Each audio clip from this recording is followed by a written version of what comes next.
Hey guys, this is Tiffany again with the Nerdettes, and I'm here to talk about the latest episode of the Orville called Krill. And I mean, obviously, going into it, I'm like, okay, we're about to learn a lot more about the Krill, their species, what they believe, and all that good stuff. Or, that was the hope. And I would say we definitely did in a way. So it opens with Alara talking about how she dumped her boyfriend. And they were joking that, oh, you're too strong for him, so that's why you had to dump him. So, I mean, we get to, we're learning more about the crew as well. So, I feel like Alara obviously, is grateful for her strength, but at the same time, it's got so many pros and so many cons because it's hard to make personal relationships when you are stronger than most male species out there, humans included. So I can imagine that'd be difficult. And then it has that interesting moment. It's like Fear Factor, where we see Bortus like eating anything and everything that in your mind you're like, how do you even process this? So he's eating like very spicy things, like hotter than the hottest pepper, and eating. They give him a cactus plant to eat, and they give him glass, and just some of this most bizarre stuff. It's like his mouth is made of some sort of like almost like a not like a trash compactor, but something even stronger than that. It's interesting. So they get a distress signal on the ship from Castor 4. They're being attacked by the Krill, and so I love the nod to Star Trek in this one yet again. They are basically kind of they hail the Krill ship and turn it away from the planet, but it of course is now aimed at them with their guns and different things like that. So ironically, they hit them in such a way that their fire suppression system is taken out and catches fire. So that's always the kind of like jab at Star Trek, because it's like, don't you have a natural fire suppression system? But there you go. Love that nod there. And so they successfully are able to take, even though they're a smaller ship, they're able to use their own smallness and the way that obviously Malloy flies and how swift they are to kind of draw the Krill ship right behind them and launch all their torpedoes at it simultaneously and take it out. And somehow there is, even after firing that much and it blowing up, somehow an entire Krill shuttle is still intact and only has minor scratches or fire like damage to it and whatnot. So they bring it in to the ship, spoils of war and all that, and they want to learn more about the Krill. And so that part of the technology that they, I guess, pilfer from this shuttle is they get this like mini holographic generator that can make them look like Krill themselves. They talk about the Ancana and how they're wanting to learn more about kind of like the Krill Bible or their just basic code of conduct and how that works with them. So Malloy uses the holographic generator to make himself look like a Krill and scares everybody.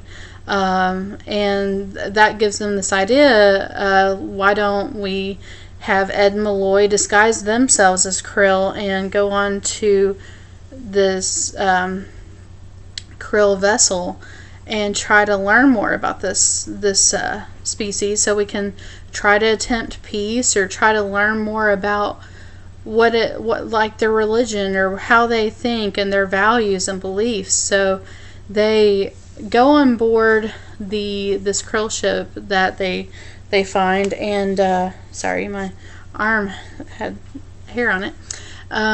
So they go on board and they are pretty successful at making it there. They give weird names like Devin, and they're, it's immediately it's like, very opposite of what the normal Krill are named. So it's very suspicious as of then, and they obviously don't really know the Ancana or their beliefs, and they hear talk of praising Avis, and they don't know anything about that.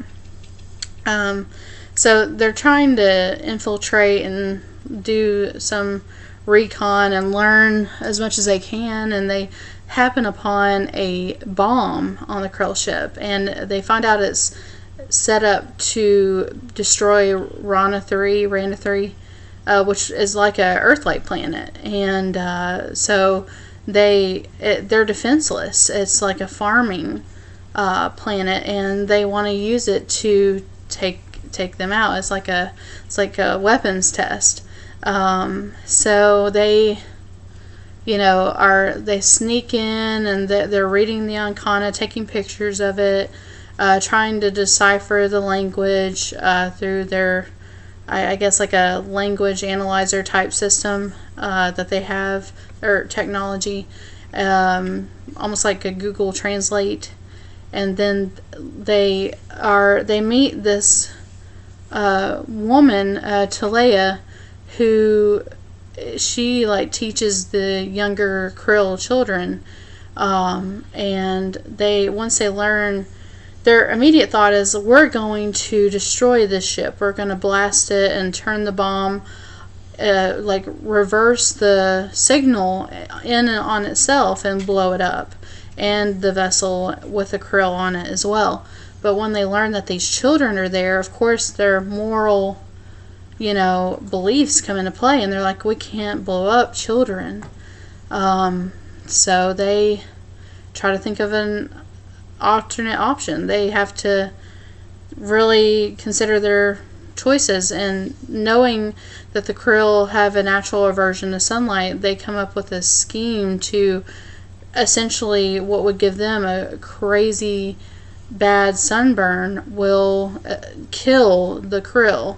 So they want to expose them to sunlight and kill them, but they want to shut off the children and Talea in the classroom where they're not harmed. Which, it's like, how good or how bad of an action that is really called into play, because you're still killing these people, this crew, while, still saving, others, which,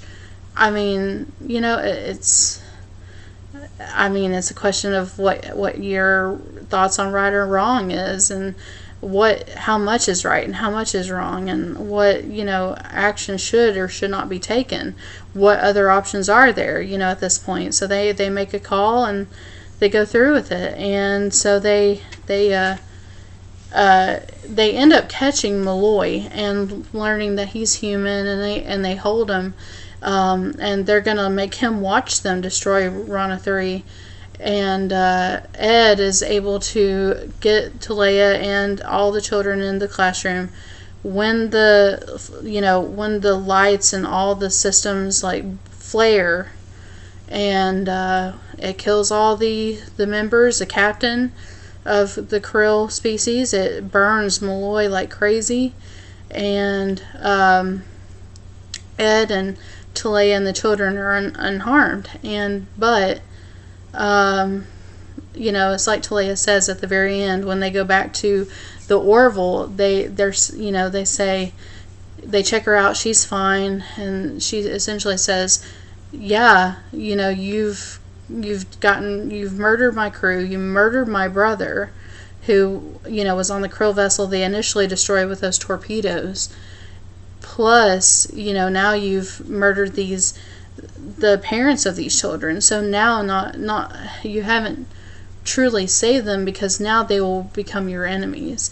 So I'm wondering how much of that we may see in the future, them wanting revenge for what they have done to their fellow Krill and to their parents and brothers and sisters. Who knows who all was killed on that ship. I don't really think they say how many are killed, but you get the gist. It's quite a number. So it's hard to see, and it brings on the question of war, and you're saving a planet and children and a woman or a female Krill, and at the same time, it's like cause and effect. So it's really an interesting episode. And here we go again. These last few episodes have really just kind of made you think, and it's really, again, making me love the Orville even more for, yes, it may parody a lot of Star Trek, but at the same time, it does bring up this self-awareness, these questions of moral, choice and consequence, and, just these different things for different species. And, given the kind of, juxtaposition of the Krill and like this kind of war that you get the sense of versus what's actually going on in Star Trek Discovery is kind of ironic, because they're having this altercation with the Klingons. So it's interesting to kind of see that connection there. So, but yeah, wow, this episode, I mean, these last few episodes actually, I mean, I just can't stop watching. If you haven't watched this show, it's amazing, just to really think about. It's just one of those things that call into question what your own thoughts and beliefs are. So, and what you would do in a situation just like that. So there you go. I mean, that's a great episode.